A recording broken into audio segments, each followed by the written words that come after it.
নীরব ফুলগুলো নিয়ে বেরিয়ে গেল। শাশুড়ি মা সমানে চিৎকার করছে, পড়তে না বসে এত ঘোরাঘুরি কেন? নীরব আসছি বলেই বেরিয়ে গেল। মা ছেলের কথায় কান দিলাম না। নীরবের বিছানা ঝেড়ে ঘরটা পরিষ্কার করলাম। নীরব বেশ রাত করে ঘরে ফিরল। আজ পড়তে হবে না?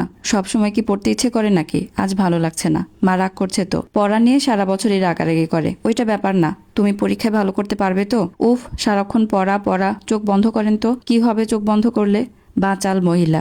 এই মহিলা কাকে বললে? হ্যাঁ, আপনাকেই বললাম। একটু চোখ বন্ধ করলে কি এমন হয়? নীরব শুকনো মুখে আমার দিকে তাকিয়ে আছে। চোখ বন্ধ করে নীরবের দিকে হাত বাড়ালাম। হাতে নরম ফুলের স্পর্শ অনুভব করছি। নাকে মিষ্টি গন্ধ ভেসে আসছে। চোখ খুলে দেখলাম হাতের উপরে বেলি ফুলের মালা দুটো রাখা। এগুলো আপনার জন্য এনেছিলাম। খোঁপায় পড়লে দারুণ দেখাবে। কিছু মনে করেননি তো আবার? না, কিছু মনে করিনি। ফুল আমার খুব পছন্দের। সবচেয়ে বেশি পছন্দ কামিনী ফুল। একটা কথা বলবো, আপনি মালা দুটো খোঁপায় পরবেন, কয়েকটা ছবি তুলবো। খোঁপায় বেলি ফুল জড়িয়ে কয়েকটা ছবি তুললাম। বেশ ভালো লাগছে দেখতে।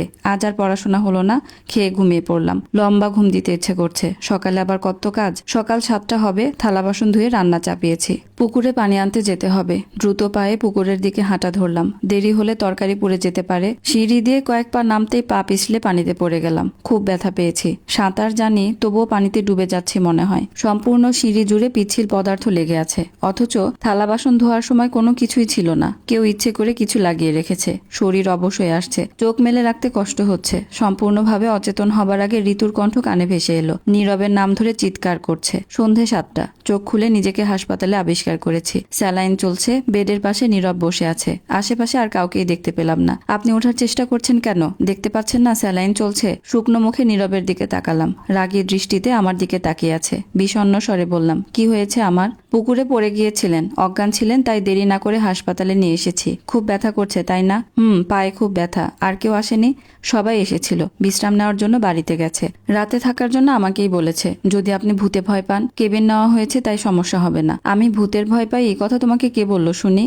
তার মানে ভয় পান না? সাহসী মেয়ে। ক্ষুধা লাগলে বলেন, খাবার খাইয়ে দিচ্ছি। তুমি খাইয়ে দেবে? হ্যাঁ, এখন খিদে পাচ্ছে না। স্যালাইন শেষ হতে বেশি বাকি নেই। আমি নিজে নিজেই খেয়ে নিব। বসে থাকতে বিরক্ত লাগছে। তাড়াহুড়ায় মোবাইলটা আনতে ভুলে গেছি। বাইরে থেকে ঘুরে আসতে পারো, সমস্যা নেই। আমি ভয় পাবো না। গেলে হাসপাতালের বাইরে যেতে হবে। হাসপাতাল খুবই বিরক্তিকর একটা জায়গা। একদমই ভালো লাগে না আমার। কেন ভালো লাগে না জানি না। আপনি থাকেন, আমি বাইরে দিয়ে ঘুরে আসছি। নীরব বাইরে গেছে বেশ কিছুক্ষণ হলো। সকালের ব্যাপার নিয়ে বড্ড চিন্তিত। সিঁড়ির ওপর কিছুই ছিল না। থালা বাসন ধোয়ার সময় নিজ হাতে সিঁড়িঘাট ধুয়েছি। হোঁচট খেয়ে পড়ে গেলে আলাদা কথা ছিল, কিন্তু স্পষ্ট মনে আছে পা পিছলে গেছিলাম। কে করতে পারে এই কাজ?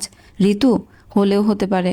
মেয়েটা আমায় একদমই সহ্য করতে পারে না। সারাক্ষণ বাঁকা চোখে তাকিয়ে থাকে। হয়তো আমাকে নিজের সতীন মনে করে। স্যালাইন শেষ হয়েছে মিনিট 5 আগে। একজন নার্স এসেছিল। কয়েক মিনিট দেরি করলে রক্ত উঠে যেত। রাত 9টা। নীরবের আসার নাম নেই। হাসপাতাল থেকে রাতের খাবার দিয়ে গেছে। পেঁপে দিয়ে পাবদা মাছ রান্না, কয়েক পদের সবজি মিশিয়ে ভাজি, ডাল, শসা, লেবু। মনেই হচ্ছে না হাসপাতালে ভর্তি আছি। খাবারের সাথে একটা চামচও দিয়েছে। কেবিনের সাথে বাথরুম, ফ্যান, এসি দুটোই আছে। একটা ফ্রিজও আছে। বেশ ভালো ব্যবস্থা এখানে। প্রাইভেট হাসপাতালে সুবিধা বেশি থাকে, খরচও তেমন। খেতে ইচ্ছে করছে। আবার মনে হচ্ছে নীরবের জন্য অপেক্ষা করা উচিত। না, আর সহ্য করতে পারছি না। সকাল থেকে না খেয়ে আছি। যদিও স্যালাইন দিয়েছে, তবুও এত খিদে লাগছে কেন বুঝতে পারছি না। খাওয়া শুরু করব এমন সময় নীরব হন্তদন্ত হয়ে ছুটে আসলো। দেরি করে ফেললাম তাই না? আসলে বাইরে ঘুরতে বেশ ভালো লাগছিল। ঋতু এসেছিল নাকি? ওই আর কি, ওর এক বান্ধবীর সাথে ঘুরতে এসেছিল। হঠাৎ করে দেখা হলো। এত রাতে বাড়ি দিয়ে এত দূর ঘুরতে এসেছে? কি জানি বাপু। ধুর, আপনি শুধু বাজে কথা বলেন। এই দেখেন, আপনার জন্য কামিনী ফুল নিয়ে এসেছি। নীরবের হাতে একগুচ্ছ কামিনী ফুল। মিষ্টি গন্ধ নাকে লাগছে। এত সময় ভেবেছি পারফিউম লাগিয়েছে। হাত বাড়িয়ে ফুলগুলো নিলাম। নরম ফুলের মিষ্টি গন্ধ। আপনি রাতে খেয়েছেন? না, তোমার জন্য বসেছিলাম। তুমি খাবেন না? আমি বাইরে থেকে খেয়ে এসেছি। আপনি খেয়ে নিন, একটু পরে আবার ওষুধ দিতে হবে। তুমি কি এখন আবার কোথাও যাবে নাকি? ওই যাবো আর আসবো। তুমি যে পিচ্চি একটা ছেলে, তা কি তোমার মনে আছে? আপনি পিচ্চি। নীরব বেরিয়ে গেল। 7-5 না ভেবে খাওয়ায় মন দিলাম। 10টা বাজতে চললো। নীরব আসছে না। এই ছেলেটা থাকার থেকে না থাকাই ভালো ছিল। এত টেনশন নিতে হতো না। শহরের রাস্তায় রাতে এইভাবে ঘুরঘুর করছে। সাহস মন্দ না। ঋতু মেয়েটার তো আরো বেশি সাহস। এইটুকু পিচ্চি মেয়ে এত রাতে ঘুরতে এসেছে। আকাশ পাতাল ভাবতে ভাবতে কখন যেন ঘুমিয়ে গেলাম। সকালের মিষ্টি রোদ চোখে লাগছে। জানালার পর্দা ভেদ করে মুখের উপর পড়ছে। চোখ মেলে দেখলাম নীরব ঘুমাচ্ছে। পাশাপাশি দুটো বিছানা, একটা রোগীর, অন্যটা রোগীর স্বজনদের জন্য। ঘুমন্ত অবস্থায় নীরবকে বড্ড অদ্ভুত দেখতে লাগছে। সম্পূর্ণ মুখে তেলতেলে ভাব, নিষ্পাপ চেহারা। উঠে ওয়াশরুমে যাওয়ার চেষ্টা করলাম, পায়ে ব্যথা নেই তেমন, নিজেকে সুস্থই লাগছে। সামান্য পড়ে যাওয়া নিয়ে এত দৌড়াদৌড়ি লেগে যাবে কে জানতো। একটা গামছা নিয়ে বাথরুমে ঢুকলাম। গোসল করতে ইচ্ছে করছে, কিন্তু পায়ে ব্যান্ডেজ করা, চাইলেও গোসল করা সম্ভব না। কখন উঠলেন? বেশ অনেকক্ষণ আগে। ওহ আচ্ছা, বিশ্রাম করুন, আমি ফ্রেশ হয়ে ডাক্তারের সাথে কথা বলে আসছি। আজ হয়তো আপনাকে ছেড়ে দিবে, আমি বাইরে পরোটা খেয়ে নিব।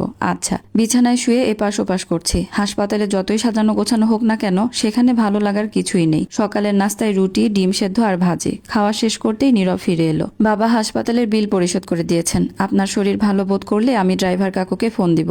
আমার শরীর সুস্থ লাগছে। গাড়ির পেছনের সিটে একা বসে আছি। নীরব ড্রাইভার কাকুর সাথে সামনে বসেছে। একটা জানালা খুলে রাখা, বাতাসে চুল উঠছে। কাল অসুস্থ অবস্থায় আসার সময় বোরকা পরার সময় কই? শ্বশুর আব্বু কাল রাতে এসেছিল নাকি অন্য সময় বিল পরিশোধ করেছে? কেন জানি মনে হচ্ছে শ্বশুর আব্বু কাল রাতে এসেছিল, আর ওনার সাথেই ঋতু ছিল। নীরব, আব্বু কখন এসেছিল?